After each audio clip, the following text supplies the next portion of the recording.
నమస్కారం అండి. నా పేరు డాక్టర్ ఆర్ఎంపి శెట్టి. జ్యోతిష్ శాస్త్ర విధానంలో గత కొన్ని సంవత్సరాలుగా అనేక విషయాలు మీకు తెలుపుతూ వస్తున్నాను. మీరు చూస్తున్నారు, అనుసరిస్తున్నారు, లాభపడ్డారు కూడా. చాలా సంతోషంగా ఉంది.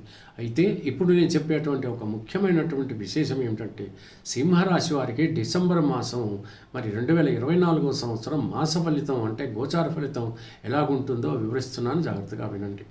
ఇక్కడికి వచ్చేటప్పటికి ఏమవుతుందంటే, మీ యొక్క శనైశ్వరుడు ఎవరైతే ఉన్నాడో సింహరాశి సప్తమంలో ఉండి మీ యొక్క రాశిని చూస్తున్నాడు కాబట్టి కొంచెం జాగ్రత్తగా ఉండాలి. ఎంచేతనంటే మానసిక ఆందోళన ఎక్కువగా ఉంటుంది, భయం వేస్తుంది, ఒక్క పని సరిగ్గా అవ్వదు, దంపతుల మధ్యన సఖ్యత పెద్దగా ఉండదు, అనవసరంగా చిన్న విషయాలకి గొడవ, బీపీ ఉన్న వాళ్ళకి బీపీ పెరిగేటువంటి అవకాశాలు ఉంటాయి, దీర్ఘకాలిక రోగులు కూడా కొంచెం బాధపడేటువంటి పరిస్థితి ఇనుమడిస్తుంది. ఆ తర్వాత ఇంట్లో చిన్న గోలగోలగా ఉంటుంది. ఈ పరిస్థితుల్లో ఎంత ప్రశాంతంగా ఉండి స్పిరిచువల్గా మీరు డిసెంబర్ మాసం గడిపితే అంత బాగుంటుందని మాత్రం మీరు తెలుసుకోవాలి. ప్రతిరోజు కూడా తప్పకుండా హనుమాన్ చాలీసా ఒకటి చదవాలి. అప్పుడే ఈ శనైశ్వరుడి వల్ల మీకు అంత పెద్ద బాధ కలిగేటువంటి పరిస్థితులు ఉండవు.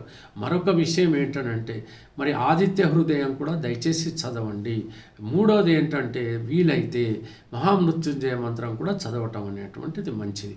ఇకపోతే మిగతా విషయాల్లో కనుక వెళ్ళిపోతే మీరు తప్పకుండా మీ జాతకాన్ని కూడా పరిశీలించుకోండి. ఒకవేళ శుభగ్రహ దశ జరుగుతుంటే మాత్రం మరీ అంత గోళగా ఉండదు అని మాత్రం మీరు అర్థం చేసుకోవాలి. ఇంకొకటి ఏంటంటే, ఇప్పుడు మీకు వ్యయంలో కుజుడు ఉన్నాడు, నీచపడి ఉన్నాడు కాబట్టి కొంచెం గాయాలు తగిలేటువంటి అవకాశాలు ఉన్నాయి.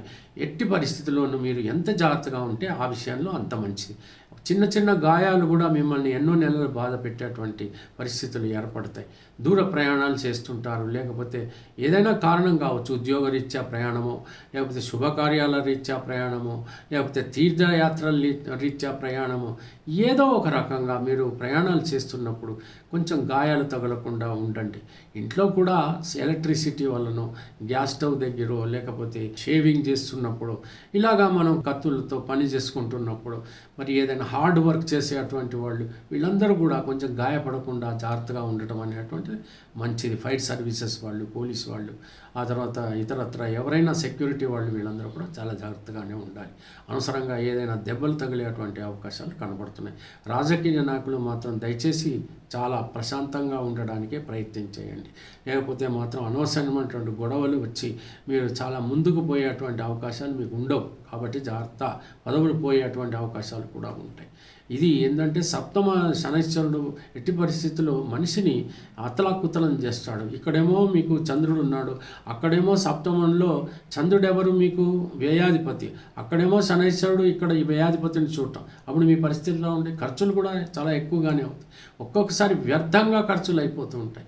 మీకు ఇప్పుడు ఏమనిపిస్తుంది, ఏదో విదేశాలకు వెళదాము అది ఒక పట్టాన మీకు ఎట్టి పరిస్థితుల్లో అవకాశాలు రావు. ఏమిటో అన్నీ అనుకూలంగానే ఉన్నాయి, అన్ని రకాలైనటువంటి హంగులు నేను కలిగి ఉన్నాను, ఎందుకు నేను వెళ్ళలేకపోతున్నాను, నాకు ఎందుకు వీసా దొరకడం లేదు, ఎందుకు పాస్పోర్ట్, ఇవన్నీ బాధలు మీకు ఉంటాయి.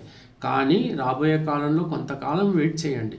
మార్చి నెక్స్ట్ మంత్ చివరిలో తప్పకుండా మీకు అనుకూలమైనటువంటి పరిస్థితులు ఏర్పడే వారికి మాత్రం సమయం రాలేదని చెప్పి, కాలేదని చెప్పి జాగ్రత్తగా ఉండడానికి ప్రయత్నం చేయండి. పెద్దలను గౌరవించండి, గురువులను గౌరవించండి. పెద్దలను ఎప్పుడైతే దూషిస్తారో ఇంకా భయంకరంగా ఉంటుంది. శనైశ్వరుడు చాలా డిసిప్లైన్ ఆర్డర్లో ఉండమని చెప్తాడు. కాబట్టి మిమ్మల్ని ఒక కంట కనిపెడుతున్నాడు అనే విషయం మీరు అర్థం చేసుకో. ఏమాత్రం మీరు గురువులను కానీ పెద్దలను అగౌరవపరిచినా, ఏమాత్రం అధర్మ బుద్ధిని మీరు ప్రవర్తించినా ఇక మీ పని అయిపోయినట్లుగానే మీరు అనుకోవాలి. అది మాత్రం మీరు అర్థం చేసుకోండి.